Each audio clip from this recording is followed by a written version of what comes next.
આપણે હસવાનું છે, બરાબર? ખરેખર નેત્રને હસવાનું છે, હસવાનું છે. જ્યારે રૂમાલ બંધ હોય ત્યારે બંધ કરી દેવાનું છે, બરાબર? અને જોરમાં હસવાનું છે, શરમ રાખવાની નથી. અને પોતાને ના આવતું હોય તો બાજુવાળા કોઈ મોટા ભાઈ એનું પકડી લેવાનું છે. જેનું પેટ મોટું હોય વધારે હસવું આવે એવું બને કદાચ, બરાબર? તો આપણે ચાલુ કરીશું, બરાબર? ચાલો. ચાલો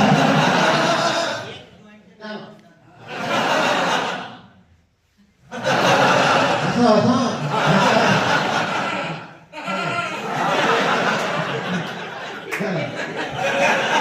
પાછી ભાઈ હસો હસો.